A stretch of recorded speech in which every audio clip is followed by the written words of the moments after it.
महाराष्ट्र शासनाकडून नुकतंच शिवछत्रपती राज्य क्रीडा पुरस्कारांची घोषणा करण्यात आली आहे आणि जीवन गौरव पुरस्कार जाहीर झालेल्या शकुंतला खटावकर यांचं नाव पुन्हा एकदा चर्चेत आलंय.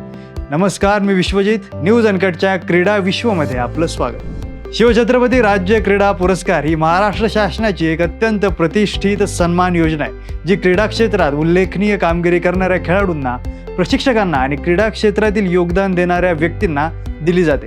या पुरस्काराची सुरुवात 1969 ते 70 मध्ये झाली. महाराष्ट्र शासनाकडून यंदाच्या पुरस्कारांची घोषणा करण्यात आली असून विशेष आकर्षण ठरलंय ते शकुंतला खटावकर यांना दिला जाणारा जीवन गौरव पुरस्कार. क्रीडा क्षेत्रातील त्यांचं दीर्घकालीन योगदान, निष्ठा आणि परिश्रमांचा गौरव म्हणून त्यांना हा सन्मान प्राप्त झालाय. त्यांच्या प्रेरणादायी वाटचालीचा गौरव हा संपूर्ण क्रीडा जगतासाठी नक्कीच एक प्रेरणास्थान ठरतो. कबड्डीच्या मैदानावर आपली छाप सोडणाऱ्या आणि महाराष्ट्राच्या क्रीडा इतिहासात सुवर्णाक्षरांनी नाव कोरणाऱ्या शकुंतला खटावकर यांना 2023-24चा हा शिवछत्रपती राज्य क्रीडा जीवन गौरव पुरस्कार जाहीर झाला. 1978 मध्ये त्यांना अर्जुन पुरस्कारानं सन्मानित करण्यात आलं होतं. 1979 ते 1982 या कालावधीत 106 राष्ट्रीय कबड्डी लढती खेळण्याचा त्यांनी विक्रम केला असून राष्ट्रीय स्पर्धेत महाराष्ट्रासाठी 8 वेळा विजेतेपद मिळवलंय. त्यासोबतच पुणे जिल्हा कबड्डी संघटनेच्या उपाध्यक्षा म्हणून त्यांनी अनेक महिला खेळाडूंना घडवलंय. त्यांच्या नेतृत्वाखाली अनेक राष्ट्रीय आणि आंतरराष्ट्रीय स्तरावर यश मिळवलं. शकुंतला खटावकर यांच्यासोबत पॅराऑलिम्पिक पदक विजेता सचिन खिलारी, जागतिक आर्चर आदिती स्वामी, क्रिकेटपटू शिवम दुबे, ऋतुराज गायकवाड, यशस्वी जयस्वाल यांना देखील शिवछत्रपती राज्य क्रीडा पुरस्कारानं गौरवण्यात आलंय. एकूण 89 पुरस्कारांची घोषणा करण्यात आली. 18 एप्रिल 2025 रोजी पुण्यातील म्हाळुंगे बालेवाडी येथील शिवछत्रपती क्रीडा संकुलात राज्यपाल CP राधाकृष्णन यांच्या हस्ते हा पुरस्कार प्रदान करण्यात येणार असून या सोहळ्यात मुख्यमंत्री देवेंद्र फडणवीस, उपमुख्यमंत्री एकनाथ शिंदे आणि अजित पवार उपस्थित राहणार आहेत.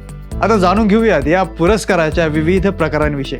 हा पुरस्कार एकूण 4 प्रकारांत दिला जातो. यातील पहिला प्रकार आहे शिवछत्रपती राज्य क्रीडा पुरस्कार. राष्ट्रीय आणि आंतरराष्ट्रीय स्तरावर उत्कृष्ट कामगिरी करणाऱ्या खेळाडूंना शिवछत्रपती राज्य क्रीडा पुरस्कार, तर क्रीडा क्षेत्रात दीर्घकालीन योगदान दिलेल्या व्यक्तींना शिवछत्रपती राज्य क्रीडा जीवन गौरव पुरस्कार दिला जातो. उत्कृष्ट क्रीडा प्रशिक्षकांना दादोजी कोंडदेव पुरस्कारानं, तर महिला क्रीडापटूंना जिजामाता पुरस्कारानं सन्मानित करण्यात येतं. आता या पुरस्कारांसाठीची निवड प्रक्रिया कशी पार पाडली जाते बघूया. पुरस्कारासाठी पात्र खेळाडूंची निवड महाराष्ट्र शासनाने नियुक्त केलेल्या समितीद्वारे केली जाते.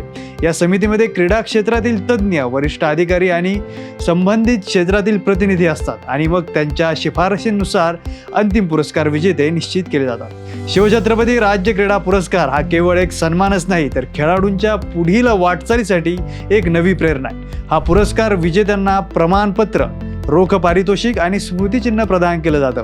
या पुरस्कारामुळे खेळाडूंना शासकीय नोकऱ्यांमध्ये आरक्षण, प्रोत्साहनपर अनुदान आणि इतर सवलती मिळण्यास मदत होते. शिवछत्रपती क्रीडा पुरस्कार हा महाराष्ट्रातील क्रीडा क्षेत्रातील सर्वोच्च सन्मान मानला जातो आणि या अशा बहुमोल पुरस्कारावर आपलं नाव कोरणाऱ्या खेळाडूंच्या मेहनतीला आणि जिद्दीला सलाम.